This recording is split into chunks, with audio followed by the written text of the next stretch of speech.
बंगाल में एक डॉक्टर बेटी के साथ पहले बलात्कार हुआ और फिर उसकी हत्या कर दी गई। बहुत विभत्स तरीके से हत्या की गई। उसके बाद पूरे बंगाल में धरना प्रदर्शन चल रहा है और धरना प्रदर्शन के ऊपर भी हमला हो रहा है। बेटी को न्याय देना तो छोड़िए, जो लोग कैंडल मार्च कर रहे हैं, जो लोग मसाल जुलूस निकाल रहे हैं, उन पे भी हमला हो रहा है। मैं बार बार कहता हूं, जब तक कानून का खौफ पैदा नहीं होगा तब तक बहन बेटियों के साथ बलात्कार होता रहेगा, बहन बेटियों की हत्या होती रहेगी। जब तक कानून का खौफ नहीं पैदा होगा तब तक जिहादी हत्याएं होती रहेंगी। और कानून का खौफ तब पैदा होगा जब कानून कठोर होगा और सजा 6 महीने साल भर के अंदर मिलेगी। सीबीआई जांच को सीबीआई को देने से भी कोई न्याय नहीं मिलेगा। मैं खुद पीआईएल कर चुका हूं। मथुरा जवाहर बाग कांड में डिप्टी एसपी मारे गए थे, एक थानेदार मारे गए थे, 27 लोग मारे गए थे। जवाहर बाग कांड हुआ था 2016 में। मैंने सीबीआई जांच के लिए पीआईएल फाइल किया। 9 महीने तक कोर्ट में सुनवाई हुई, उसके बाद सीबीआई जांच का ऑर्डर हुआ। और जानते हैं बाद में क्या हुआ? उस 9 महीने में सारे सबूत गायब हो गए। तो सीबीआई क्या करती? जब सबूत ही खत्म हो गए तो सीबीआई क्या कर लेती?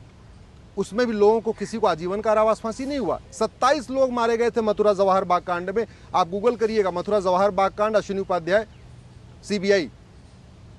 इलाहाबाद हाई कोर्ट ने ऑर्डर किया था 2017 में, मार्च में, और 2024 आज आ चुका है। सीबीआई ने उसका जांच किया है, किसी को आजीवन कारावास, फांसी नहीं हुआ, किसी को 10-20 लाख रुपए की पेनाल्टी नहीं हुई। क्यों?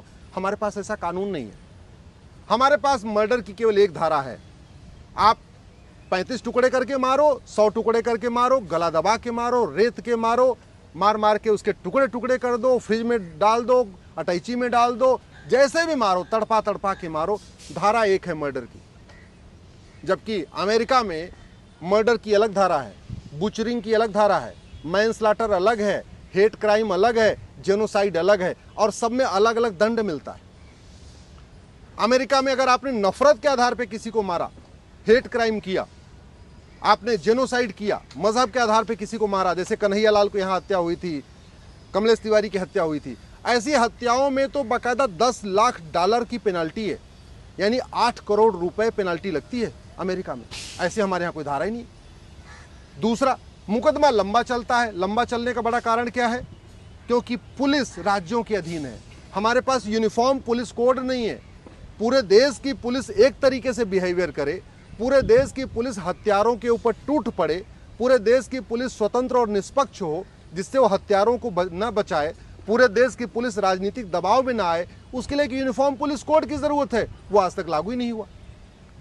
सुप्रीम कोर्ट ने 7 डायरेक्शन पास किए थे पुलिस रिफॉर्म के लिए, प्रकाश सिंह केस में, आज तक वो भी नहीं लागू हुआ। तो पुलिस सत्ता की गुलाम है। जिस राज्य में जो सत्ता है उसके हिसाब से पुलिस काम कर रही है, उसके हिसाब से एफआईआर करती है, उसके हिसाब से जांच करती है, उसके हिसाब से सबूतों को इकट्ठा करती है, सत्ता के हिसाब से सबूतों को खत्म करती है, सत्ता के हिसाब से सबूतों से छेड़छाड़ करती है। सब कुछ सबूत सत्ता के हिसाब से होता है। तो फिर जनता को न्याय कैसे मिलेगा? अगर हम वास्तव में चाहते हैं कि देश में हत्या कम हो, खत्म हो, बलात्कार खत्म हो, बहन बेटियों को न्याय मिले, जैसे दुबई में किसी की हत्या करने की हिम्मत नहीं होती, दुबई में किसी का बलात्कार करने की हिम्मत नहीं होती, तो सबसे पहले भारत में यूनिफॉर्म पुलिस कोड लागू करना चाहिए, 1 नेशन 1 पुलिस, और पुलिस को स्वतंत्र और निष्पक्ष बनाना चाहिए। जो वो सत्ता की गुलाम बन चुकी है उससे उसको बाहर निकालना चाहिए। दूसरा, सबूत मिटाने को गंभीर अपराध घोषित करना चाहिए। चीटिंग, फ्रॉड, फोर्जरी, परजरी को गंभीर अपराध घोषित करना चाहिए। फर्जी कागज बनवाने को गंभीर अपराध घोषित करना चाहिए। अगर आप मुकदमे से बचने के लिए फर्जी डॉक्यूमेंट बनवा रहे हैं, उसको गंभीर अपराध घोषित करना चाहिए। फर्जी मेडिकल सर्टिफिकेट बनवाने को गंभीर अपराध घोषित करना चाहिए। तब जांच जल्दी होगी।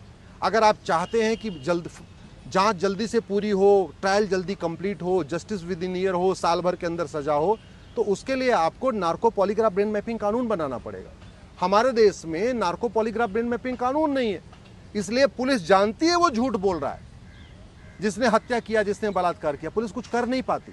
ऐसे बहुत सारे लोग सबूत के अभाव में छूट जाते हैं। और कई बार जब पॉलिटिकल प्रेशर होता है तब तो पुलिस उनको पीट भी नहीं पाती लाठियों से। भाई मंत्री का कोई सिफारिश है, मुख्यमंत्री का सिफारिश है, तो पुलिस पीट भी नहीं पाती। सच वो बोलता नहीं जो जिसने हत्या किया, बलात्कार किया, अब पुलिस उसको पीट नहीं पाती, पूरे एविडेंस इकट्ठे नहीं हो पाते, तो भी लोग छूट जाते हैं। अगर हम चाहते हैं कि भारत में जांच जल्दी जल्दी हो, न्याय फटाफट मिले, तो भारत में नार्को पॉलीग्राफ ब्रेन मैपिंग कानून बनाना चाहिए।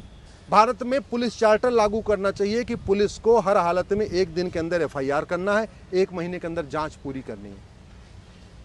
भारत में एक एडमिनिस्ट्रेटिव चार्टर लागू होना चाहिए। जितने भी आपके अधिकारी हैं, चाहे वो कलेक्टर हो, चाहे वो एडीएम हो, चाहे कप्तान हो, सबका काम निर्धारित होना चाहिए, टाइम बाउंड तरीके से उनके लिए काम करना अनिवार्य होना चाहिए। एक जुडिशियल चार्टर होना चाहिए, जज बार बार डेट न दे पाए, जज के लिए मैंडेटरी हो कि वो 10 तारीख, 15 तारीख, 20 तारीख के अंदर मुकदमे का फैसला कर दे। जज लंबी लंबी डेट ना दे पाए, कोई भी डेट 2 हफ्ते से ज़्यादा की नहीं होनी चाहिए। बस साल में 52 हफ्ते होते हैं, अगर 2-2 हफ्ते की डेट दें सुनवाई करें तो कुल 26 डेट होती है, और 26 डेट में किसी भी मुकदमे का फैसला हो सकता है, यानी साल भर के अंदर किसी भी मुकदमे का फैसला हो सकता है। लेकिन वो तभी होगा जब झूठी शिकायत गंभीर अपराध होगी, झूठी गवाही गंभीर अपराध होगी, झूठा हलफनामा गंभीर अपराध होगा, झूठा बयान गंभीर अपराध होगा, झूठा एफिडेविट गंभीर अपराध होगा। अल्टीमेटली पुलिस जिसको पकड़ेगी इस हत्या बलात्कार के केस में, वो झूठे गवाह अपने इकट्ठा कर लेगा, वो झूठे डॉक्यूमेंट इकट्ठा कर लेगा, हो सकता है झूठा मेडिकल सर्टिफिकेट भी बना ले, हो सकता है झूठे एफिडेविट भी तैयार कर ले, हो सकता है झूठे अपने एविडेंस भी इकट्ठा कर ले, तो सब कुछ झूठा करेगा। लेकिन पुलिस कुछ कर ही नहीं सकती है, कोर्ट कुछ नहीं कर सकती है।